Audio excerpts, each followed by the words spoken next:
Did just living in Europe help me get into better shape?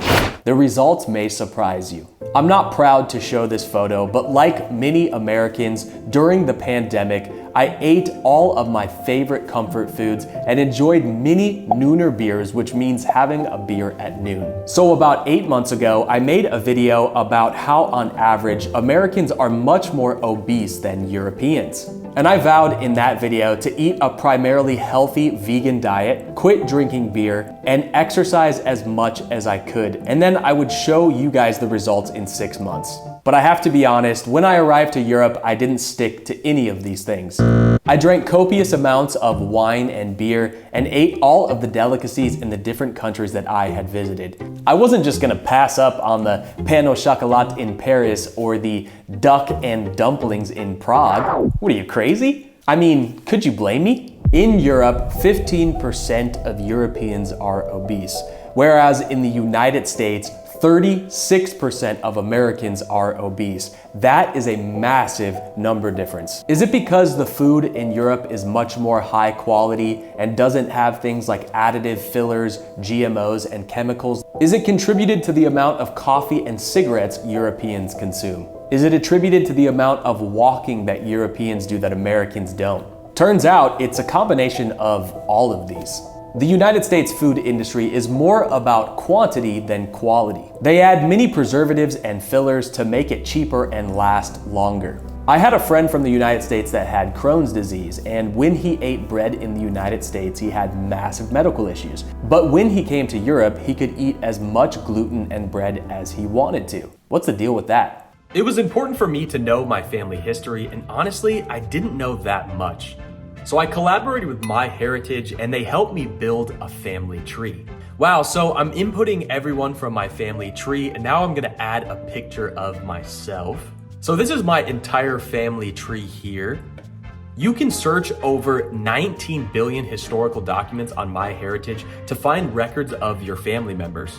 There is this really cool feature called Instant Discoveries, which is automatically generated when you add in family members, and it allows you to add an entire branch of your tree with just the click of a button.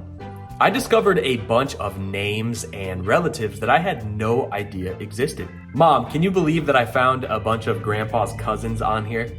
Oh wow, that is so cool. They also have this really cool feature where you can upload black and white photos like I'm doing of my grandfather here, and you can repair them and colorize, enhance them, and even animate the photo. Here I just found city records of my grandma that I've never met before, getting a replacement for her social security card back in 1951, which includes her mother and father's names, which I didn't know. Super cool. Definitely wouldn't have known any of this if I didn't do this, and I'm glad I did. Sign up for a free 14-day trial to enjoy all of MyHeritage's amazing features. If you decide to continue your subscription, you will get a 50% discount. There is a link in the description below and the first pinned comment. The fact that there are massive aisles of cereals that are just made up of corn and sugar absolutely baffles me. There was a point in time where the marketing in the United States said that cereals were a healthy breakfast. Now, in more recent times, you've had these organic grocery stores showing up all over the United States. But it costs a premium to shop at places like Whole Foods or Erewhon, and you pretty much have to be rich to be super healthy in the United States. Whereas Europe has been doing this kind of food forever, and even Mexico has been doing farm to table forever. And I also think it is the culture as well, where people in the United States choose the easier, faster option. It's such a fast-paced life in the United States that sometimes it's easier just to go through a drive-through. Now, there are fast food drive-thrus in Europe, but most people choose different, healthier options and eat fast food in moderation. And the fast food in Europe is much smaller portioned than the ones in the United States. But there's no doubt that when I'm in Europe, I walk so much more than I do in the United States. And I think this is by design. During the automotive boom in the early 20th century, many deals were done to invest heavily into highways instead of trains. And that's how America became such a car-centric culture.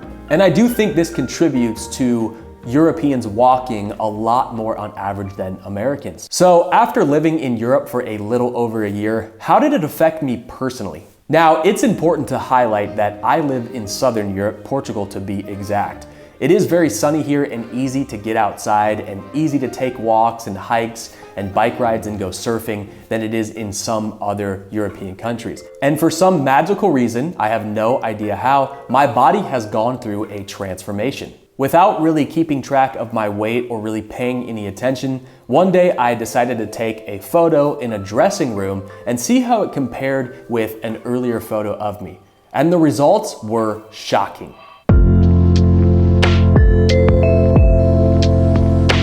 And what was most interesting is when I went to the doctor. Now, before I had left the United States, I had taken a blood test that showed that my cholesterol levels were elevated. But fast forward 8 months into living in Europe, and I took another blood test, and my cholesterols had lowered.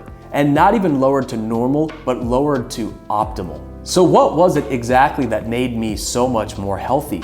Was it the real food that didn't contain all of these additives, GMOs, and chemicals? Was it that I was living a less stressful life and living in a more slow-paced environment where my cortisol levels weren't so high? Was it that I was walking and moving a lot more than I was in the United States? It could be all of these factors, but one thing I do know for sure is I'm not mad about it. Now, I'm not claiming that if you move to Europe, you will magically lose all of this weight and be super healthy. But for some strange reason, this has been the case for me. And I kind of don't even know how it happened. But if you want to see more content about living in Europe and Portugal specifically, make sure to hit the like and subscribe button because I will be posting content on this channel every single week. This is some guy named Dave in Portugal, and we'll see you next time.